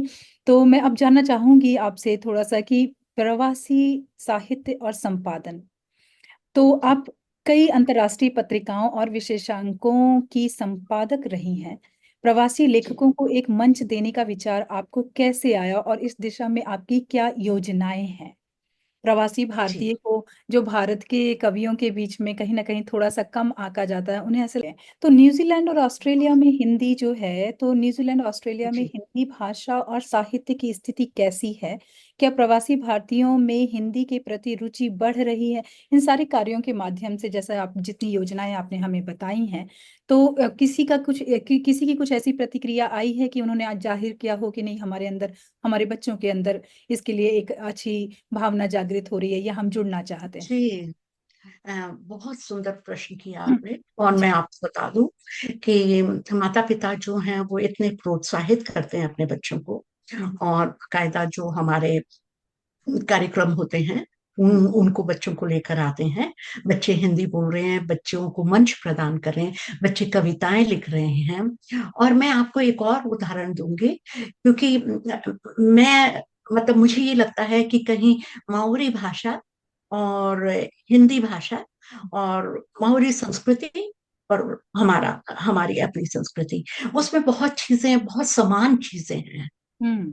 तो जो समानता है हम्म। उसको कहीं ना कहीं हम बच्चों में ऐसे जाहिर करें, बच्चों के अंदर ऐसे भर दे बचपन से ही, कि क्योंकि उनकी जड़ें जो हैं वो मजबूत हो। तो मैं आपको एक छोटा सा उदाहरण देना चाहूंगी कि माओरी जो लोक साहित्य है उसमें एक छोटी मतलब उदाहरण तो बहुत है, पर अभी उदाहरण के तौर पर एक छोटा सा उदाहरण दूंगी। तो जैसे मैं वर्कशॉप करा रही थी, तो मैंने मोई एक माउरी करेक्टर है, जिसने क्या किया, सूरज को धीमा किया। तो सूरज को कैसे धीमा किया कि पहले जो दिन बहुत छोटे होते थे और रातें बहुत लंबी होती थी, तो लोग बाग अपना काम पूरा नहीं कर पाते थे। तो मोई अपने भाइयों के साथ गया और उसने एक पिट तैयार की, उसने रस्सियां बनाई उनके फ्लेक्स सीड्स वगैरह से। और जो उसकी जो बोन थी, उसने मतलब वो छिप गया अपने भाइयों के साथ, और जैसे ही सूरज निकला उसने सूरज की नाक के ऊपर हथौड़े मार के, मतलब उसको मारा नहीं, पर उसने कहा तुम बहुत तेज चाल से चलते हो, तो तुम्हारी चाल धीमी हो जाए, तो मैं तुमको कुछ नहीं कर रहा, सिर्फ तुम्हारी नाक के ऊपर प्रहार कर रहा हूं ताकि तुम्हारी गति धीमी हो जाए। तो ये एक माओरी कथा थी। तो अब मैंने कैसे इसको जोड़ा, तो ये एक दंत कथा कि है। ये मावरी लोक कथा है। जी। जी, ये मावरी लोक कथा है। हम्म। तो अब मेरे दिमाग में आया कि भाई हमारे पास भी तो ऐसे सुपर हीरोज हैं, इनकी लोक कथा है, हमारी भी लोक कथा है। हम्म। तो अब जो इवन हमारे जो कीवीज बच्चे थे हम्म। और जो हमारे हिंदी बच्चे थे, तो मैंने एक तो पहले मैंने प्रश्न किया हम्म। अपने हिंदी और अपने बच्चों से कि भाई तुम क्या सोचते हो कि हमारे पास भी कोई ऐसा सुपर हीरो है, क्योंकि उनको सुपर हीरो की बात करते तो बहुत जल्दी समझ आता है। इंटरेस्ट आता है मतलब बच्चे। वो इतनी जल्दी ले लेते हैं कुछ हम्म। कहने की हद नहीं। हम्म। तो मतलब कुछ एक बच्चों को समझ आया और फिर उन्होंने एकदम मैंने कहा कि किसी ने सूरज को धीमा किया था या किसी ने सूरज को गेंद, तो एकदम सब लोग इतने खुश हो गए और सब लोगों ने हनुमान जी बताया। और फिर मैंने कहा तुम इस कथा के साथ अपने इस- करेक्टर्स को जोड़कर दोनों को बनाओ और कहानी लिखो। हम्म। तो अब क्या है कि मतलब बच्चों ने हनुमान जी बनाए, उन्होंने राम बनाया, उन्होंने सीता बनाए, उन्होंने मतलब जय ज्ञान गुण सागर, जय सिया राम, राम सीता, और वो मोई भी। हम्म। मतलब हम्म। अब देखिए कि मतलब संस्कृति कैसे संस्कृति जुड़ रही है कैसे आपस में जी। और कितने आसान तरीके से जुड़ रही हैं। तो अब जो माता पिता आते हैं वो बहुत खुश होते हैं कि हमारे बच्चे तो यहाँ का भी ज्ञान ले रहे हैं और हिंदी भाषा से भी जुड़े हुए हैं। और हिंदी के आप खाली यही नहीं है कि उनको भाषा सिखा रही हैं, उनको संस्कृति से जोड़ रही हैं। तो इससे अच्छी तो बात कोई नहीं हो सकती। तो मैं उनको कहा कि हमारे जो सुपर हीरो हैं, हम्म। हनुमान जी से बढ़कर तो कोई सुपर कोई हीरो है। हो ही नहीं सकता। सही बात। कैसे उन्होंने पर्वत हाथ पर उठा लिया, कैसे उन्होंने सूरज को निकल लिया। तो मतलब संस्कृति से भी जोड़ते हैं, भाषा से भी जोड़ते हैं। और जो कीवी बच्चे हैं उनको भी हम चाहते हैं कि वो हमारी संस्कृति के बारे में जाने। अगर हम उनकी संस्कृति के बारे में जान रहे हैं तो उसे आदान प्रदान जो मैंने कहा, और यहाँ बिल्कुल। पर ना एक इसे इको जुगाड़। लर्निंग होती है। जी। जी। इको लर्निंग का मतलब है कि मतलब दोनों बराबर हैं। बिल्कुल। आप टीचर हो तो आप भगवान नहीं हो। बिल्कुल। वो बच्चे हैं तो ये नहीं है कि उनकी नॉलेज नहीं है तो जी। आप अपने आप को सुप्रीम समझेंगे। तो यहाँ पर है, मतलब यहाँ बराबर है। बच्चे भी यही हैं, बच्चे और आप भी यहीं पर हैं। तो बिल्कुल। इसलिए बच्चे आपको नाम से बुलाते हैं, जी। क्योंकि वो आपकी आइडेंटिटी है। आपका नाम जो है वो आपकी आइडेंटिटी है। शुरू हम्म। में मुझे बहुत शौक लगा था जब मैं यहाँ आई थी। तो अब क्या है, हम बच्चों से सीख रहे हैं, बच्चे हमसे सीख रहे हैं, तो हम दोनों बराबर हुए ना। हम्म। हम्म। वो हम्म। फर्क नहीं है। पर हम्म। इंडिया में ये फर्क है कि हम्म। टीचर यहाँ पर है और बच्चा यहाँ पर है। हम्म। पर यहाँ पर ये मतलब बहुसांस्कृतिक और भाषा। हम्म। तो फिर मैं आ रही हूँ कि हम्म। मतलब पेरेंट्स इतने अच्छे कमेंट्स करते हैं, बच्चों को लेकर आते हैं, बच्चों के साथ परिश्रम करते हैं। और इतने उनकी उनकी जो फीडबैक है हम्म। उसमें भी हम क्या कर रहे हैं कि मतलब उच्चायुक्त के साथ हम नए प्रोग्राम्स बना रहे हैं कि ये भाषा से कैसे जोड़ें, हिंदी शिक्षण कैसे करें। और यहाँ के टर्म पर मतलब क्योंकि जो आपका वातावरण है वो तो यहाँ का वातावरण है, तो यहाँ के वातावरण में भी तो एक तरह से नया कायदा हम बना रहे हैं जिसमें कि हिंदी के शब्द हैं, साथ में कीवी के भी शब्द हैं। और यहाँ के जो वातावरण में पाई जा रही हैं चीजें उनसे उदाहरण देते हैं हम उनको जी। कि ये देखो आप गार्डन में जाओ, गार्डन में आपको क्या क्या दिखाई दे रहा है। तो वो इंग्लिश में बोलते हैं या माओरी में बोलते हैं, फिर हम उनको हिंदी में ट्रांसलेशन करते हैं, फिर कहते हैं कि ये देखिए। तो रिच लैंग्वेज, तो कहीं ना कहीं उनको एक रिच लैंग्वेज से भारतीय संस्कृति अवगत के कर। साथ, जी। भाषा के साथ, कहीं ना कहीं बहुसांस्कृतिक चीजों के साथ जोड़ते हुए, पर अपनी परंपरा वो नहीं छोड़ रहे। अपनी परंपराएं, अपनी संस्कृति, अपनी भाषा वो नहीं छोड़ रहे, वो उसको बढ़ावा दे रहे हैं। और दूसरा ये है कि जब हम वैसे भी मुझे ये लगता है कि जिस देश में जो चीज अच्छी है उसको अपना लो, बिल्कुल। है ना। बिल्कुल। जो ये चीज गुणवत्ता। बुरी है, चाहे आपके अपने देश में भी बुरा बुरी तो है, कुछ भी उसको नहीं है। छोड़ते मुझे चले लगता जाओ। है कि हर देश की जी, जो संस्कृति है, धर्म है, वो सभी बहुत अच्छे हैं। वो एक ऐसा कोई माध्यम जैस है कि आप लाइफस्टाइल सीख सकते हैं। तो उसमें बुराई जी तो है। बिल्कुल। और बुराई निकाली अगर किसी ने है तो वो लोग जो है वो गलत तरीके से कर रहे हैं उस चीज। जी बिल्कुल। वही को। जैसे आप एक बार बता रही थी कि गुलदस्ता है, उनके विविध रंग हैं, विविध फूल हैं। और हर देश का अपना एक फूल है, हर एक देश का एक अपना मतलब रंग है देखिए जैसे तो। यहाँ पर हमारे हमारे भारत में अगर मोर राष्ट्रीय पक्षी है, तो यहाँ पे कीवी राष्ट्रीय पक्षी है। अब दोनों राष्ट्रीय पक्षी हैं, तो बिल्कुल। हमारा क्या रहता है कि हम बच्चों को मोर के बारे में बताएं, बच्चों को हाँ, कीवी बिल्कुल। बर्ड के बारे में भी बताएं। और मैंने कुछ बाल जो है हम्म, कविताएं भी लिखी हैं, बाल हम्म, कविताएं। हम्म। तो एक दो उसके कविताएं हो माध्यम जाए से भी अगर मैं आप कोशिश। जानना, आप बत सुनाना चाहें। जी जी बिल्कुल, मैं अभी बाल कविताएं, खासतौर से मैंने एक कीवी उसके ऊपर लिखी थी, कीवी के ऊपर एक कविता लिखी थी, जो कि मैं आपको सुनाती हूँ। ये मैंने हिंदी में लिखी थी, और क्योंकि कीवी के बारे में लिखी है, कीवी यहाँ का पक्षी है, और जो हम लोग हैं वो भी, हम लोग भी कीवी कहलाते हैं। और आपको पता है कीवी एक फल भी है। जी जी जी। हाँ हाँ। जी। तो तो ये आप तीन लोग चीजों से कीवी कहलाते हैं, ये मैं बात समझी नहीं।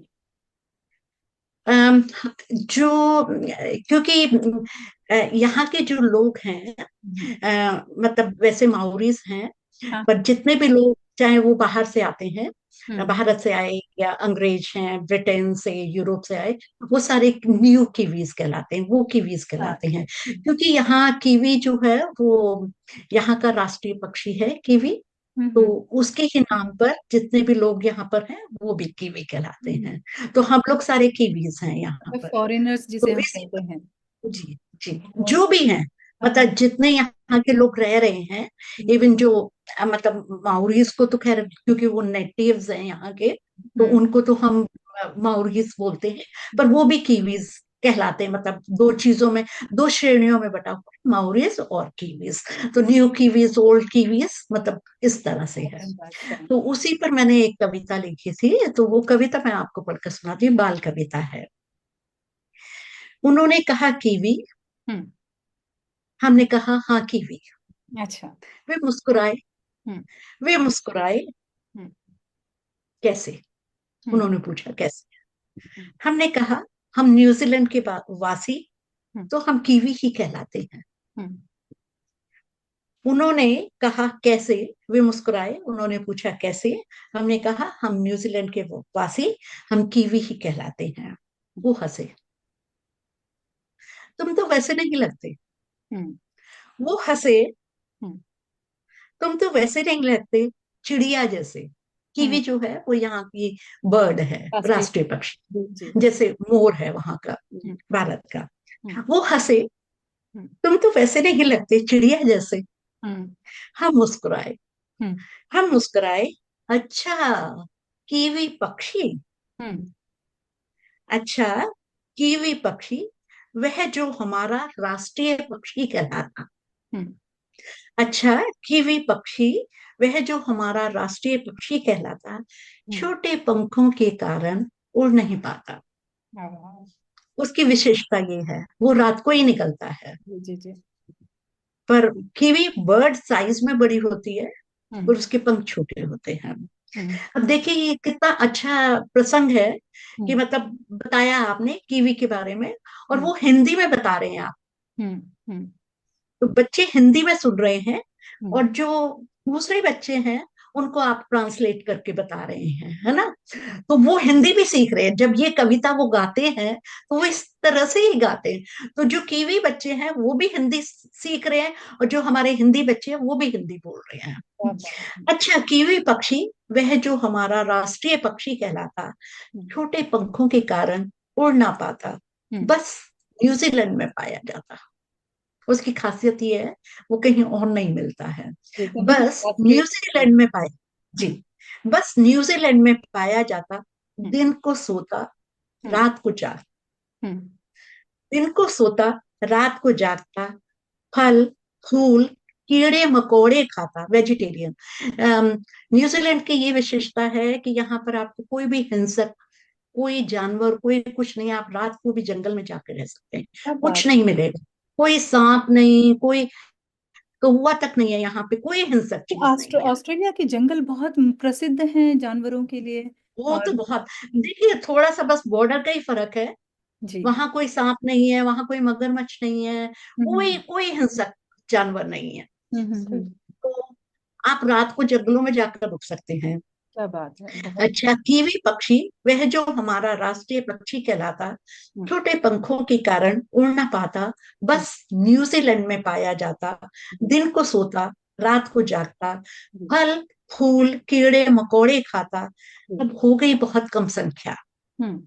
अब हो गई बहुत कम संख्या। हम्म। चलो आओ मिलकर सबको बताएं, जी। रक्षा अभियान में सहयोग दे पाए। जी। जी। तो जी। अब आप कैसे उनको बचा सकते हैं, क्या कर सकते हैं, हम्म। ये हम्म। भी एक संदेश है। हम्म। चलो आओ मिलकर सबको बताएं, हम्म। रक्षा अभियान में सहयोग दे पाए। जी। राष्ट्रीय धरोहर कीवी हमारी, हम्म। राष्ट्रीय धरोहर कीवी हमारी। हम्म। अच्छा, उन्होंने कहा कीवी, हम्म। हमने कहा हाँ कीवी। हम्म। न्यूजीलैंड में यही, हाँ हम कीवी हम्म। नहीं, तुम हम्म। नहीं। हम्म। वह जो हल्का भूरा सा ही, हम्म। वह जो हल्का भूरा सा ही, क्या हम्म। कीवी पक्षी, हम्म। क्या कीवी पक्षी नहीं। हम्म। आयतकार रोएदार कहीं, हम्म। आयतकार रोएदार कहीं, अरे हरा रंग अंदर कहीं। अच्छा, तो कहो तुम भी यूं ही, बीज छोटे काले खाने वाले वही। हम्म। अच्छा, वही, वही हमारा फल कीवी। अच्छा, वही, वही हमारा खाने वाला फल कीवी, वही जो अनोखा अनूठा खट्टा मीठा एंटी ऑक्सीडेंट सा, रोग प्रतिरोधक क्षमता बढ़ाता, गुड कोलेस्ट्रॉल क्षमता बढ़ाता, हृदय रोग बचाता, कब्ज मुक्ति तो आंख रोशनी बढ़ाता, हम्म। बेशुमार गुण। हम्म। तभी तो वह हमारा कीवी राष्ट्रीय फल है कहलाता। उन्होंने कहा कीवी, हमने कहा हाँ हम भी कीवी, हाँ जी। हम भी कीवी, आप भी कीवी, फल भी कीवी, पक्षी भी कीवी, हम जी। भी कीवी। उन्होंने कहा कीवी, हमने कहा हाँ कीवी। जी। जी। बहुत खूबसूरत, बहुत खूबसूरत सुनीता जी। और आपको बहुत सारी सम्मान और उपलब्धियां जो हैं हासिल हुई हैं, तो आपको अनेक प्रतिष्ठित सम्मानों से नवाजा गया है। इनमें से कौन सा जी, सम्मान आपके लिए सबसे अधिक महत्वपूर्ण रहा और क्यों?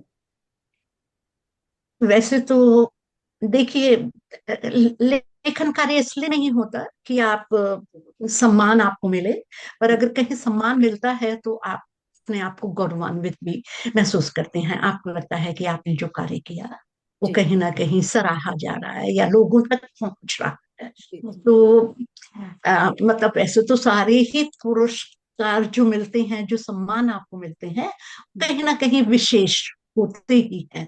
पर जी। अगर फिर भी अगर आप मुझसे पूछना चाहेंगे, हम्म। तो यूं तो सभी, मतलब सभी सम्मान बहुत ही सराहनीय है, जी। बहुत ही विशेष उपलब्धि और सारा।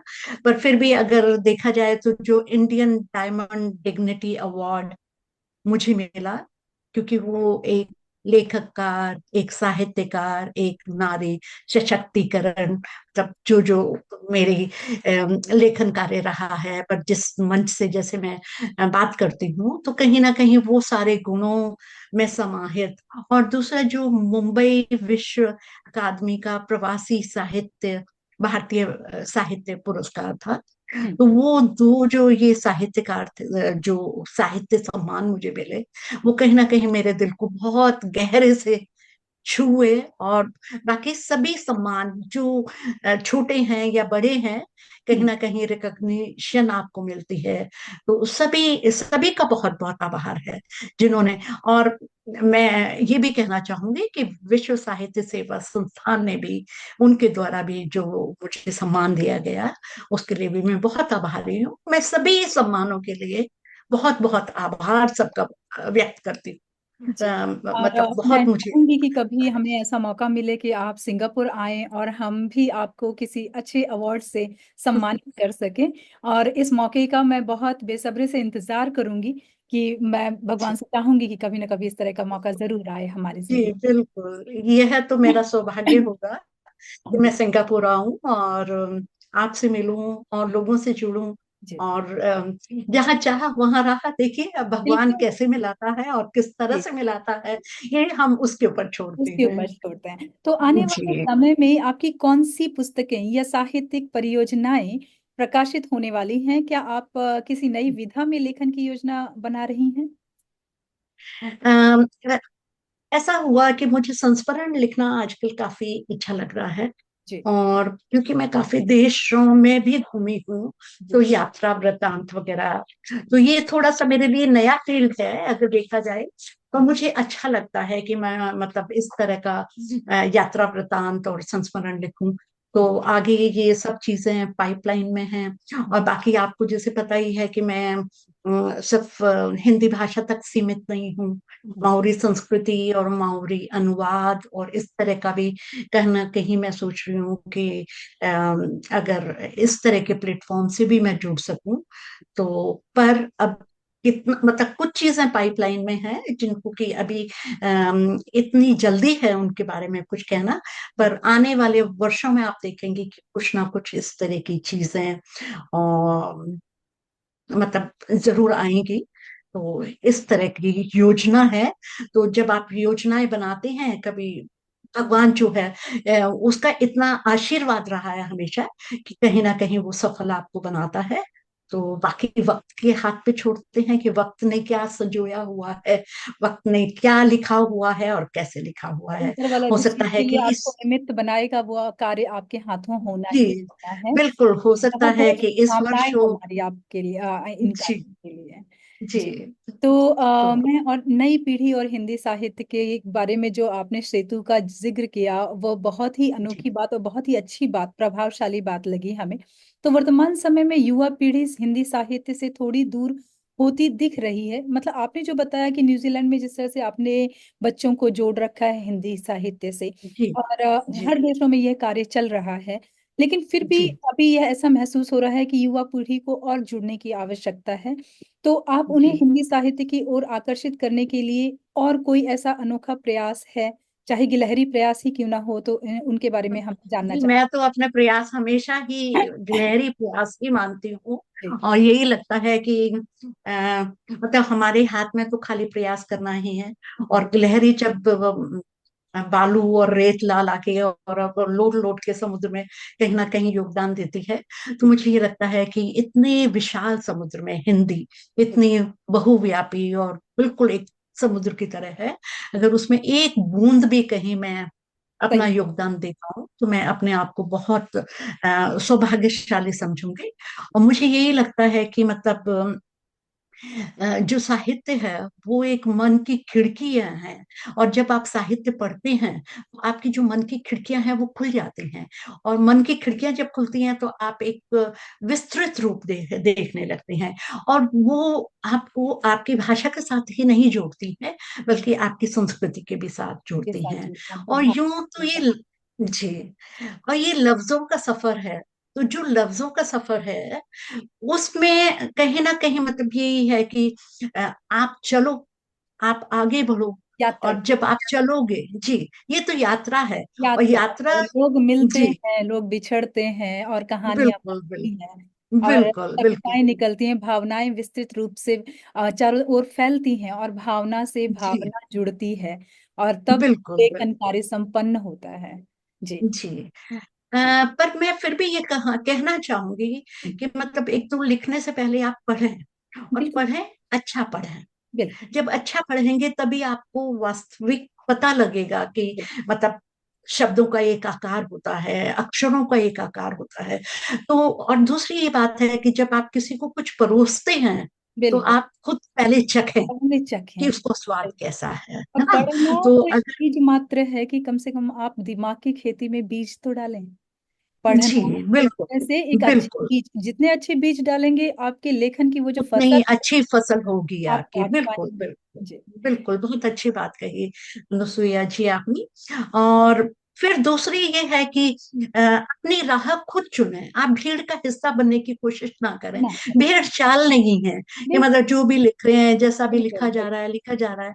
तो आप भीड़ का हिस्सा ना बने, बल्कि भीड़ से अलग अपनी एक अलग अच्छा पहचान पहचान। बनाए। तो बिल्कुल ये मतलब है जो कि मैं सोचती हूँ। और बिल्कुल ऐसा नहीं है, हो सक सोचते हैं। जी। हम्म। और वैसे ही तो धरती के दो पत्थर भी एक जैसे नहीं हैं। तो मुझे तो जी ऐसा लगता है कि बिल्कुल। यही सबसे बड़ी खूबसूरती है कि डिवाइन ने हम सब जी लोगों को इस तरह से बनाया कि हम सभी एक जैसे दिखने के बावजूद भिन्न भिन्न सोच रखते हैं, और सारी बिल्कुल। भिन्न सोच जो है वो खूबसूरत है। जी। और वैसे भी ये देखिए, सृजन का जो वास्तविक आनंद है वो बीज रूप में ही आता है। जी। मतलब लिखने की कोई जल्दी नहीं है कि आपको लिखना ही है। बिल्कुल। उसको पनपने दें, उसको हवा दें, उसको अलाइनमेंट पानी में दें, आना उसको है। खाद जी। दें। और उसके बाद मतलब आपके मन में उमड़े घुमड़े उमड़े घुमड़े फिर आप सोचें। और उसके बाद मतलब कई बार ऐसा होता है कि आप 100 पृष्ठ पढ़ते हैं, उसके पश्चात आप एक लाइन लिखते एक हैं या लाइन। आप एक पेज लिख पाते हैं। हम्म। तो पर सृजन का जो बीज है वो हम्म। अच्छा कहीं बोना चाहिए। हम्म। उसको खाद दीजिए, पानी दीजिए, धूप दीजिए। और कहीं विचारों ना कहीं वो विचारों बिल्कुल को विचारों। मंथन करना बहुत जरूरी है। पहले आप बिल्कुल। खुद समझें, तभी आपकी समझ दूसरों तक पहुंच पाएगी। जी। जी। पहले आप मंथन कीजिए, फिर सृजन जो आप कर रहे हैं उसका मंथन कीजिए, मंथन फिर कीजिए। उसको चखिए भी हाँ, और दूसरों समय तक परोसिए। दीजिए। जी। अगर हाँ। जी। तो बिल्कुल सही कहा। जी जैसे कि एक पाकशाला में एक डिश बनाई जाती है कि उसे धीमी आंच में पकाया जाता है। लेखन भी कहीं ना कहीं वैसा ही कार्य है कि आप बिल्कुल बिल्कुल सही उसे बात कह सोचें, रही हैं उसे आप। समझें, और फिर आप जब तक बिल्कुल। आपकी गहन अंतरात्मा तक नहीं वो बात पहुंचेगी, तब तक आप दूसरों तक तो आप विचार नहीं दूसरों कर तक जाएंगे। कैसे पहुंचाएंगे? तो पहले आपकी आत्मा अंतरात्मा तक तो पहुंचे, तब आप सोचेंगे कि दूसरों तक कहीं छू रही है, कहीं बाहर छू रही है। बिल्कुल। अंदर तक तो पता नहीं छू पाएगी कि नहीं छू पाएगी। जी। पर हाँ, ये और प्रयास सतत करते रहें आप। सतत करते रहें। और प्रयास जब करेंगे, क्योंकि अगर आप प्रयास ही नहीं करेंगे बिल्कुल तो बिल्कुल। वो फिर लेखन कार्य नहीं होगा आपका।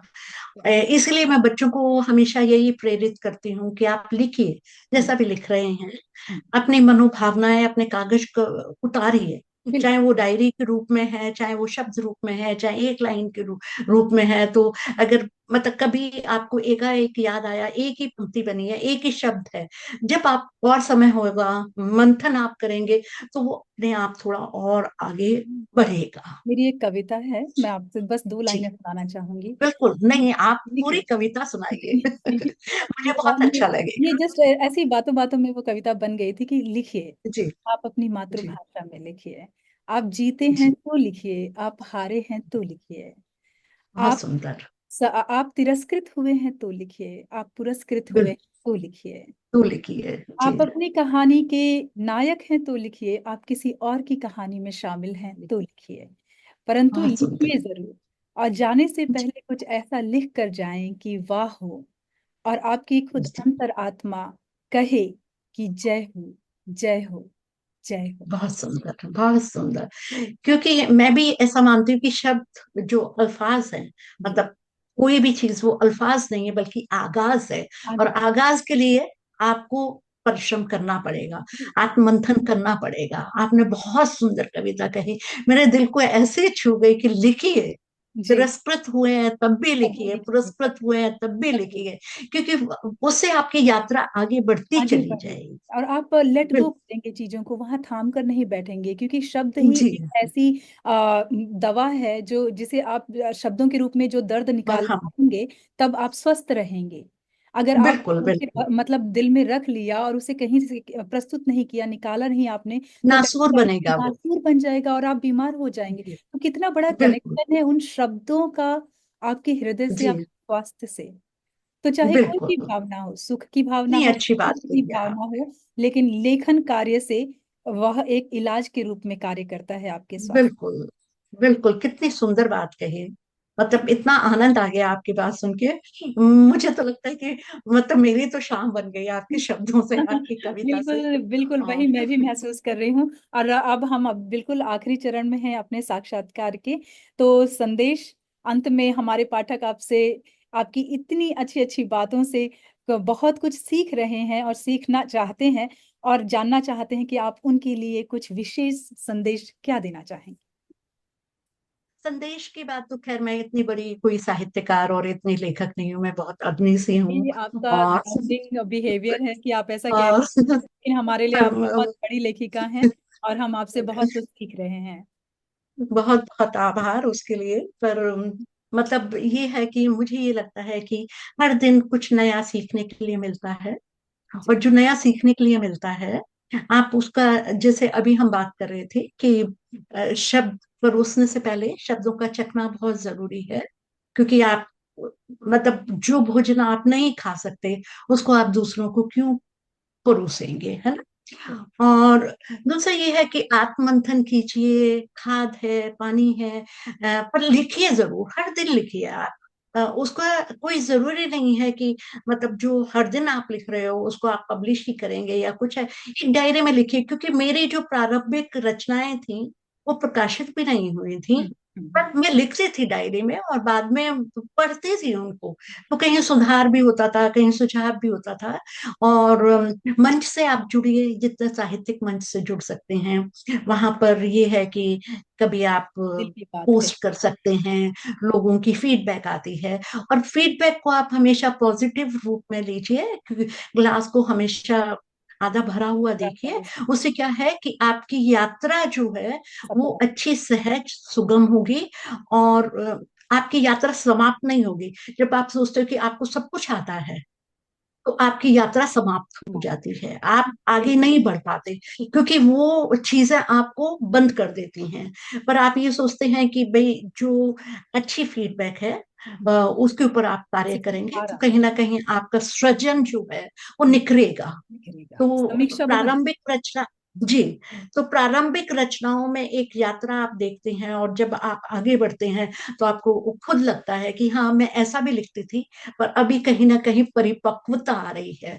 तो वो परिपक्वता आपके आत्ममंथन से आएंगी, लोगों की फीडबैक से आएंगी, और निरंतर अच्छा प्रयास। पढ़ने से आएंगी। जी अच्छा पढ़ने से आएंगी, अच्छा पढ़िए। अच्छा पढ़ने के पश्चात आपके मन में जो उथल पुथल हुई, क्यों लिखा, कैसे लिखा, इसको कैसे चेंज करके लिख सकते हैं, पर इसको कैसे परिवर्तित कर सकते हैं। तो बस यही मैं कहना चाहूंगी कि सृजन का बीज बोइए, हम्म, अच्छा बीज बोइए। हम्म, उसको मतलब बिल्कुल ऐसे मत बोइए कि कपास है तो वो हो जाएगा। सृजन का अच्छा बीज बोएंगे तो जी वो कहीं ना कहीं अच्छे पौधे के रूप में, अच्छी फसल के रूप में आगे बढ़ेगा। और बाकी तो पढ़िए, अच्छा पढ़िए, अच्छा खूब। लिखिए। बहुत जी, सुंदर संदेश डॉक्टर सुनीता जी आपने दिया हमारे दर्शकों को। और आपसे बातचीत करके इतना अच्छा लगा कि समय का पता ही नहीं चला।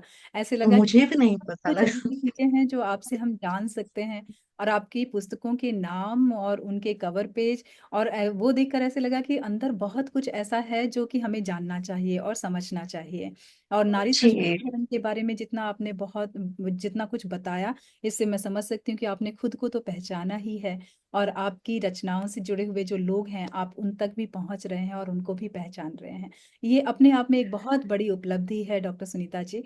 और आगे भी हम आपसे मिलते रहेंगे। कभी आप हमारे जी, देश और हम आपको बिल्कुल, आपसे मिल सकें, साक्षात्कार जो है वो मुख सम्मुख हो सके, ऐसी मेरी कामना है आपसे।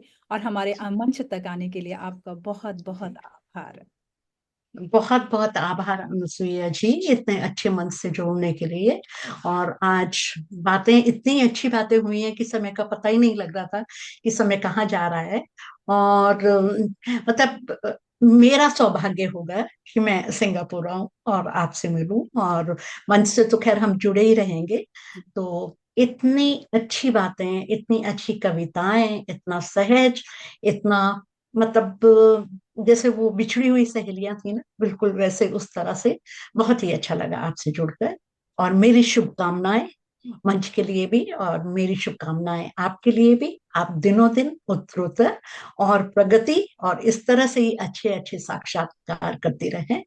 तो बहुत बहुत आभार, मंच को नमन। धन्यवाद डॉक्टर सुनीता जी। और शुभ रात्रि। शुभ रात्रि। आभार, नमस्कार। नमस्कार। क्योरा। जी, धन्यवाद। क्योरा। क्यों रहा? नहीं तो मेरे का जवाब मेरे भी क्यों रहा में ही न्यूजीलैंड, देते हैं। जी, उसका मतलब नमस्कार, स्वागत। जी जी तो जी। और शुरुआत अगर वहां जैसे से बाय हुई। बाय कहना हो न्यूजीलैंड की भाषा में तो कैसे कहते हैं? तो काकीटे, काकीटे। ताकि Pakite, Pakite. I will see you, we will see sure you. Sure Pakite. Sure जी। जी, धन्यवाद। धन्यवाद।